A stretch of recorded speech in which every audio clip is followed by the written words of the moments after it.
Des choses, je vais sur les réseaux sociaux pour avoir les informations, voilà, du pays, bon, et d'ailleurs. Voilà. Moi, personnellement, c'est pour m'informer de l'actualité. Moi, je me mets sur le net pour causer avec des amis, pour avoir des correspondants, bon, pour faire les recherches, quoi. Sur les réseaux sociaux, je me distrais.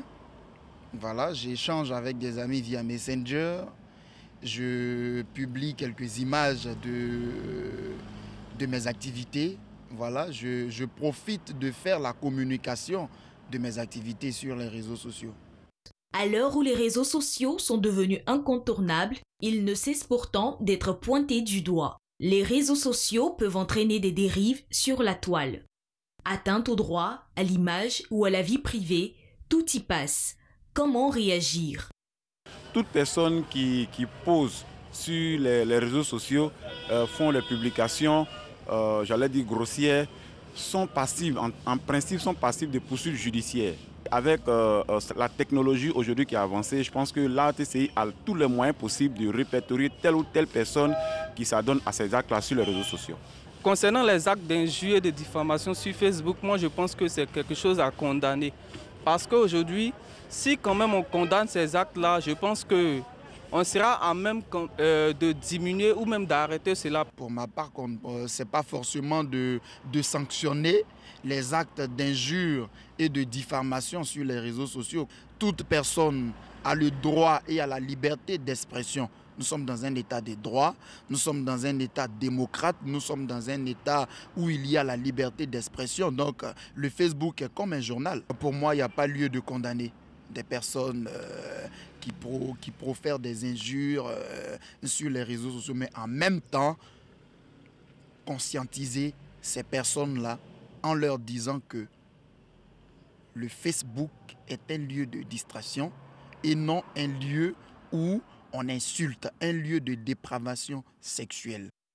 La liberté d'expression a ses limites.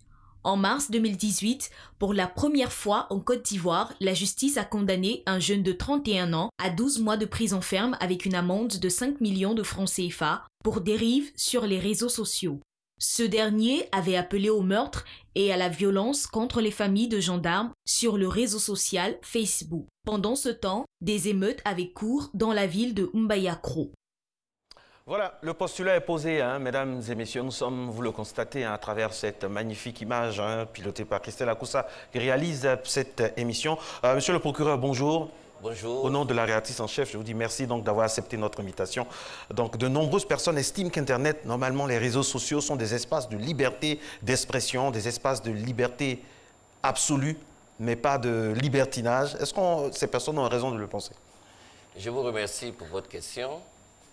Il faut dire qu'au départ, Internet, notamment les réseaux sociaux, ont été inventés pour rapprocher les populations, échanger des documents, faire même de la médecine, faire des travaux scientifiques à distance. Cela permettait à celui qui est en Côte d'Ivoire de pouvoir communiquer à l'instant avec celui qui est aux États-Unis, au Canada, en France ou partout dans le monde. Le but premier était donc de rapprocher les populations. Mais qu'est-ce que nous avons constaté depuis quelque temps? La première vision des réseaux sociaux a été dévoyée. De plus en plus, nous assistons à autre chose. Au lieu de constituer donc un facteur de rapprochement, on se rend compte que ça devient un facteur de division, d'appel à la haine, d'appel à la sédition, d'appel à l'opposition des communautés. Et c'est en cela que cela n'est pas normal. Mais je tiens à vous dire que ce ne sont pas des espaces de non-droit. Ça, il faut que ce soit clair parce que déjà, en 2001, le traité de Budapest en Hongrie qui avait déjà posé les jalons de la lutte contre la cybercriminalité. Parce que le monde entier s'était rendu compte qu'au lieu qu'on échange des documents, qu'on se rapproche, certaines personnes malicieuses ont décidé d'utiliser les réseaux sociaux pour commettre des infractions. Évidemment, il fallait donc rechercher ces personnes, poser les jalons de la répression de ces infractions. Et c'est ce qui a été repris en Afrique d'abord avec le traité de Malabo, ensuite les directives de l'Union africaine et également en Côte d'Ivoire, il y a eu des lois sur la cybercriminalité et tout ce qui concerne les infractions en matière d'Internet. Donc ce ne sont pas des espaces de non-droit, ce sont des espaces qui sont régis par la loi, notamment par la loi pénale. Monsieur le procureur, suis-je libre d'écrire ou de dire ce que je veux sur mon compte, comme on le dit, le mur, puisque j'estime que c'est privé? En réalité, on est libre d'écrire et de dire ce qu'on veut, mais à condition que ça ne heurte pas la loi pénale. C'est vrai, vous pouvez dire, par exemple, de votre voisin, vous pouvez écrire sur votre mur, parce qu'il y a des personnes qui sont très malignes, qui ont dans leur chambre des tableaux noirs avec un crayon ou même avec une craie blanche. Ils peuvent dire tout ce qu'ils veulent sur les tableaux. Après, ils referment la porte de leur chambre. Ce n'est pas porté à la connaissance de quelqu'un. Mais quand vous sortez de votre chambre, que vous allez sur le mur et que par la suite vous publiez, mais évidemment, vous portez les informations qui étaient d'abord secrètes, qui étaient ensuite dans votre chambre, vous les portez à la connaissance d'autrui. À partir de ce moment, vous pouvez rencontrer la loi pénale. Parce que ça peut heurter, n'est-ce pas, la sensibilité de quelqu'un, ça peut lui porter atteinte à son honneur, à sa sensibilité. Et dans ce cas-là, la loi permet qu'on puisse, n'est-ce pas, vous présenter devant le procureur de la République. Concrètement, quelles sont ces infractions commises via Internet et les réseaux sociaux? Qu'est-ce qu'on ne doit pas faire? Quelles sont les limites? Je vous remercie pour votre question, parce qu'effectivement, la loi, elle a été votée en Côte d'Ivoire depuis 2013, la loi sur la cybercriminalité. Mais force est de constater que beaucoup d'Ivoiriens qui savent que la loi existe n'ont pas pris le soin d'aller en visiter le contenu, notamment d'aller même s'informer auprès des députés, puisque ce sont les députés qui votent la loi. Elle est d'essence gouvernementale, elle est d'essence aussi parlementaire. Quand c'est une proposition de loi, quand c'est gouvernemental, c'est un projet de loi. Mais quand c'est voté, c'est publié au journal officiel. Il appartient à chacun d'aller visiter cette loi-là pour voir quel est le contenu de la loi. Malheureusement, beaucoup de personnes ne le font pas. Et quand vous voyez le procureur sur un plateau comme aujourd'hui, c'est dans sa mission de sensibilisation. Parce qu'on se rend compte que nombre de nos citoyens utilisent à des fins malveillantes des réseaux sociaux. Et donc, c'est pour tirer la sonnette d'alarme. Quelles sont les sanctions prévues par la loi quand on enfreint? Il faut reconnaître que les sanctions sont excessivement sévères. Ça part des peines d'emprisonnement qui vont jusqu'à 20 années en matière d'appel à la haine, à la discrimination sociale, tribale et autres, opposer des communautés les unes contre les autres, des appels au trouble à l'ordre public, ça va jusqu'à 10 années d'emprisonnement. Et également, les peines vont jusqu'à 50 millions d'amendes. Il y a des cas où il n'y a que l'amende. Mais il faut dire que nombre de nos citoyens pensent que lorsqu'une peine d'amende est prononcée, lorsque c'est seulement l'amende, n'est-ce pas, qui est prévue, que les individus n'iront pas en prison. C'est vrai dans l'immédiat. Mais lorsque vous êtes condamné à payer 50 millions d'amendes, vous payez cette amende à l'État de Côte d'Ivoire. Si vous avez les moyens de vous acquitter de cette amende, évidemment, vous êtes libéré juste après le paiement de l'amende. Mais si vous ne pouvez pas payer cette amende, il y a ce qu'on appelle la contrainte par corps. C'est-à-dire le procureur prend un réquisitoire pour vous garder dans la maison d'arrêt la plus proche pendant un certain délai que le juge va fixer lors de la condamnation. Et si vous n'arrivez pas à payer, vous passez ce délai qui peut aller jusqu'à 5 années d'emprisonnement. Monsieur le procureur, là vous parlez de quelqu'un qui est sur le territoire ivoirien. Oui. Quid d'une personne qui est au Danemark, en Angleterre, partout ailleurs dans le monde et qui profère donc des menaces, qui insulte à tout va. Alors, quelles sont les sanctions prévues? Ou du moins, quel peut être le mécanisme de sanctions prévu à l'endroit de cette personne?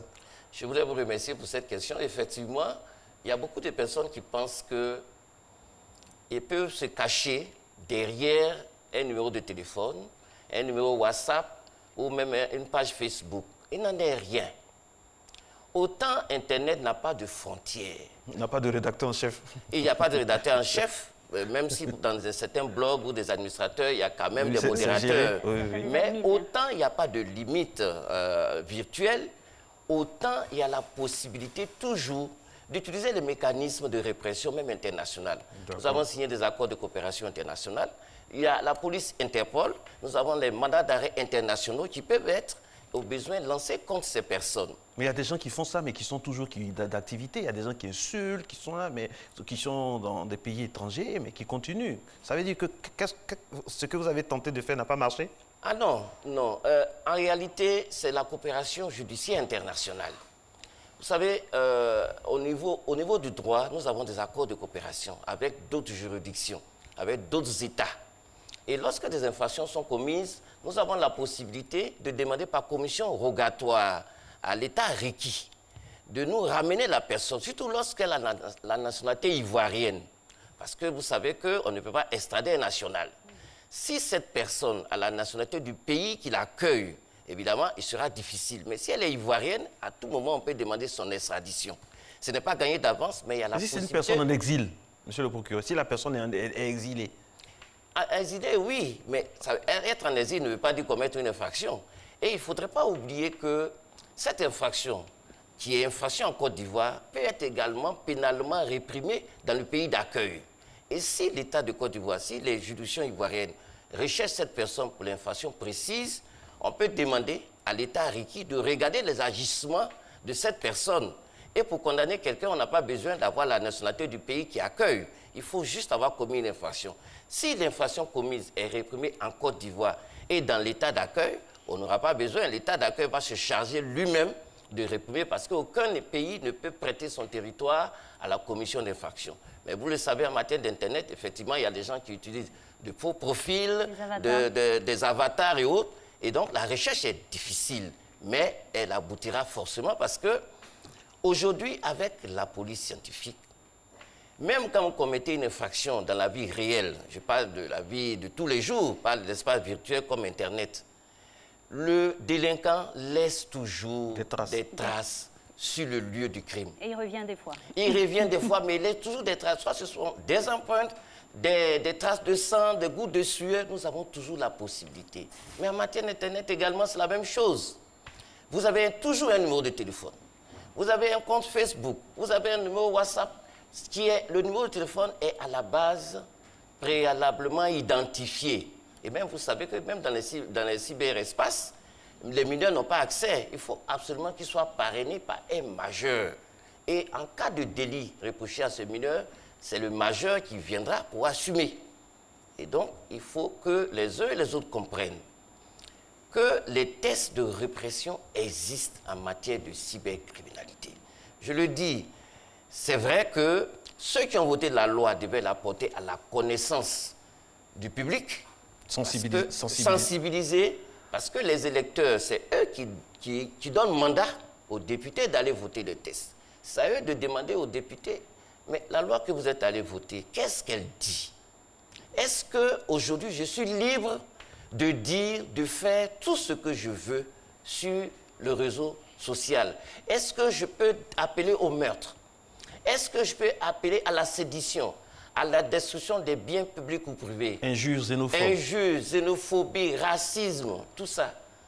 On doit pouvoir leur dire, ah non, non, stop, ou faites attention parce que nous avons la police scientifique, nous avons la direction de l'informatique et des traces technologiques, nous avons la plateforme de lutte contre la cybercriminalité. Ce sont des instruments techniques dont dispose l'État de Côte d'Ivoire pour rechercher, traquer et ensuite mettre fin à l'agissement de ceux qui pensent que Internet est un moyen de non-droit, où on peut tout se permettre, et il n'est pas vrai. Alors, monsieur le procureur, quand quelqu'un fait une publication de nature, on va dire, à être qualifiée d'infraction, tous ceux qui commentent en bas sont responsables aussi? Il faut distinguer. La responsabilité pénale est personnelle. Mais il y a également des tests qui répriment ceux qui reproduisent et ceux qui permettent de divulguer. En fait, c'est ça. Parce qu'une information qui passe, avant de faire sienne cette information, il faut prendre le soin de vérifier. Parce que la duplication, la divulgation, sans avoir vérifié de certaines informations, est aussi répréhensible. Et c'est pour cela que, avant de partager une information, il faut s'assurer de sa véracité et il faut s'assurer du fait que cette information n'est pas elle-même constitutive d'une infraction à la loi pénale. Auquel cas, vous également, vous allez, n'est-ce pas, répondre de vos faits. Alors, est-ce que je suis responsable d'un commentaire sur ma page, sur mon blog, un commentaire qui peut être antisémite, qui peut être négationniste, qui peut être séditionniste, enfin, un commentaire qui est sur ma page, sur mon blog, qui n'émane pas directement de moi? Je vous remercie. Vous savez que depuis un moment, depuis l'année dernière déjà, j'avais initié plusieurs rencontres avec déjà les administrateurs des forums Facebook et autres. Il est clair que la première responsabilité incombe à celui qui fait la publication contraire à la loi. Mais celui aussi qui offre, n'est-ce pas, son blog à des personnes pour commettre des infractions peut aussi engager sa responsabilité pénale. Parce qu'il lui appartient, il appartient aux administrateurs de faire signer d'abord des chartes de bonne conduite, de bonne utilisation. Il leur appartient également de trouver des modérateurs qui vont veiller à ce que les contenus publiés ne soient pas illicites. Et il y a également, comme je l'ai indiqué, la police scientifique à travers la DITT ou la PLCC qui dit, par exemple, que cette publication, elle est contraire à la loi. Il appartient aux blogueurs de retirer immédiatement et sans délai. Faute pour l'administrateur de le faire, évidemment, celui qui ne le fait pas rapidement peut être, n'est-ce pas, soumis à des sanctions pénales. Alors, monsieur le procureur, faut-il nécessairement une plainte pour qu'il y ait poursuite d'une infraction commise sur Internet ou sur les réseaux sociaux? Cela dépend. Cela dépend effectivement parce que généralement c'est en matière de diffamation et autres. En droit ivoirien et au terme, n'est-ce pas, de la loi, il y a ce qu'on appelle la diffamation envers les personnes privées. Quand par exemple, Tata Pion, un citoyen lambda, est l'objet d'une diffamation sur les réseaux sociaux, il appartient à ce citoyen, à cette personne lésée, offensée, de porter une plainte. D'accord. Cette plainte se fait soit directement à la police ou à la gendarmerie, soit adressée au procureur de la République que je suis. L'un dans l'autre. Même quand c'est adressé à la gendarmerie ou à la police, ces unités-là font une enquête et les travaux sont dirigés, les procès-verbaux qui en résultent sont acheminés au procureur. Maintenant, à côté de cela, il y a des personnes qui sont dépositaires d'une charge publique. Ces personnes-là sont protégées spécialement du fait de la fonction qu'elles incarnent. Il s'agit de? Il s'agit par exemple du Premier ministre, des ministres, des magistrats, des policiers, du président de la République. Il s'agit des personnes... Vice-président également, tout ça? Comment? Le vice-président? Oui, le vice-président également. Il s'agit de ces personnalités-là qui sont dépositaires d'une charge publique. Là, quand c'est comme ça, quand ces personnes-là font l'objet d'une infraction, évidemment, le procureur peut s'auto-saisir. Pour les personnes privées, il leur appartient elles-mêmes de porter une plainte. D'accord. Ça n'appartient pas au procureur, parce que le procureur peut estimer que c'est une diffamation à l'égard de ces personnes, mais ces personnes peuvent estimer qu'il n'y a pas lieu à. Mais pour les personnes déposées d'une charge publique, le procureur s'auto-saisit. C'est la loi ivoirienne qui le dit. Alors, moi, j'aimerais savoir, vous avez cité des personnes qui sont intouchables, en griffe hein, dans le domaine, mais quand ces personnes dont vous venez de parler, via le net, véhiculent des messages qui sont parfois contraires à l'éthique ou à l'esprit vraiment requis par rapport à ce que vous dites, comment ça se passe? Par exemple, un homme politique, un ministre, un député, un militaire, un militaire par exemple, en pleine campagne électorale qui a une attitude alors que le code électoral est clair, qui a des messages sur les réseaux sociaux. Qu'est-ce que vous faites? Je vous remercie pour cette question parce que ça nous a été souvent de fois posé. Il faut distinguer ce qu'on appelle les propos de campagne. Vous savez, faire la campagne, c'est faire la publicité. Vous avez vu qu'avant chaque élection, pendant un délai qui peut osciller entre 1 semaine et 2 semaines, il est permis aux candidats d'aller à la rencontre des électeurs. Évidemment, ce sont des propos de campagne. On va pour faire sa publicité. Monsieur Govoy, tout à l'heure, pendant que j'attendais dans l'antichambre, j'ai vu qu'il y avait de la publicité. J'ai même vu une publicité à l'époque où il y avait des véhicules qui traversaient l'eau ou des véhicules qui s'envolaient. Évidemment, celui qui va acheter un tel véhicule, si demain il rentre dans l'eau et que le véhicule est hors d'usage, Il ne va pas se dire, ah non, non, non, il faut que j'assigne immédiatement. Il faut rechercher la responsabilité. C'est ça aussi la campagne électorale. Donc c'est normal quoi, que ces personnes-là... Au cours de la campagne, vous savez, au cours de la campagne, on fait sa publicité. On dénigre un tout petit peu aussi l'adversaire, mais c'est vraiment de bonne guerre. Des fois, c'est poussé. Hein. Des fois, c'est poussé. Oui, mais à condition que ça ne dépasse pas certaines limites. Les limites sont fixées comment? Non, vous savez, les limites, ça doit être évident. Ça doit être évident. Si au cours d'une campagne, on prend des armes et puis on s'en va tirer sur son adversaire, évidemment, on a dépassé la limite infranchissable. Et quand pendant une campagne, on tient un discours et puis qu'on a une arme et que tout le monde sait? Ah non, au cours d'une campagne, personne, aucun citoyen qui n'a pas un permis de port d'armes ne peut porter d'armes. Ça, c'est clair. Comme je dis, s'il y a des infractions qui sont dénoncées, évidemment, nous poursuivons.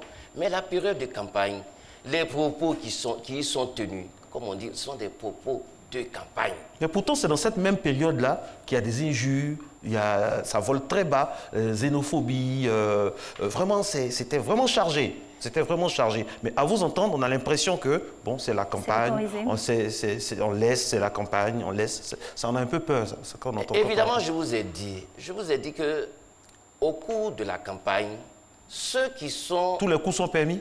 Non, pas forcément. Mais ceux qui recherchent les voix des électeurs ont la possibilité de dire certaines choses. Il n'y a jamais de reddition de compte après une élection. Où on dit, ah mais vous avez promis cela au cours de la campagne, pourquoi vous n'avez pas réalisé, vous êtes en infraction.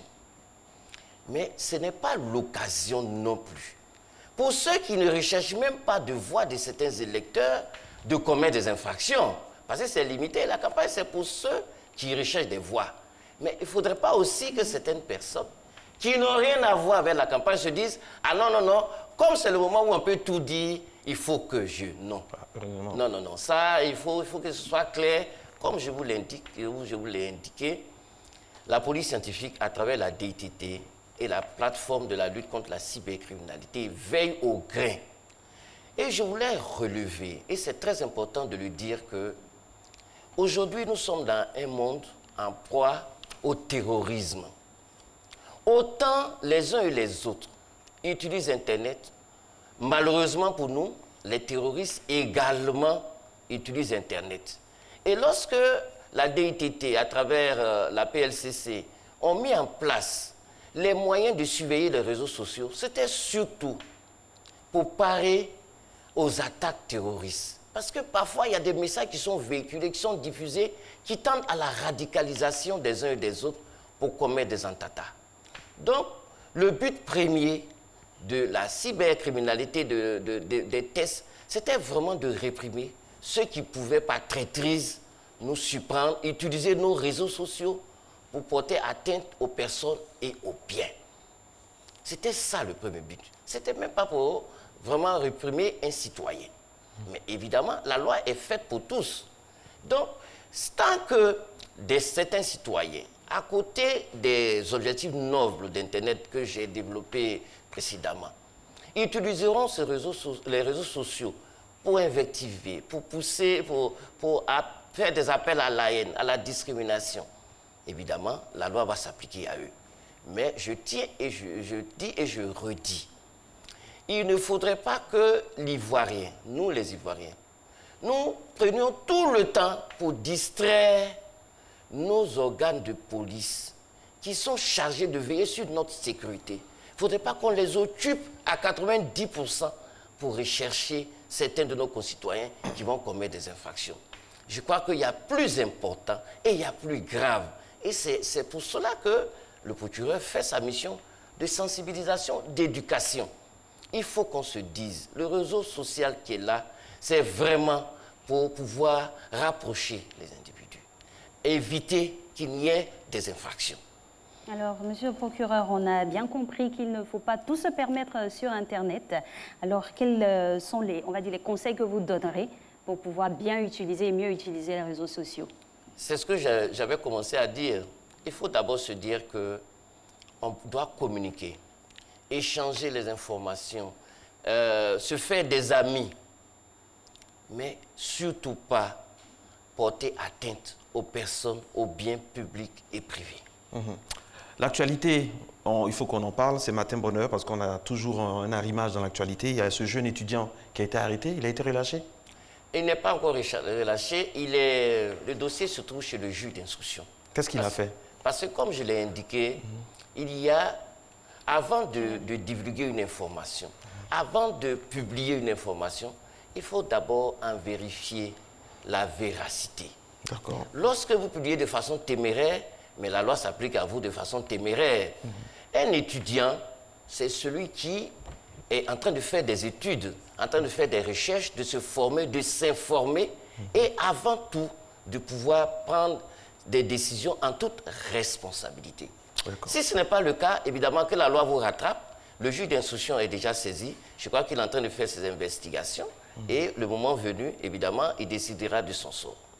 Très bien. Merci infiniment, monsieur le procureur. On aurait tellement voulu avoir continué, tellement il y a des questions, ça a fourmi au niveau du net, mais malheureusement, le temps qui nous était parti, terminé, Alix.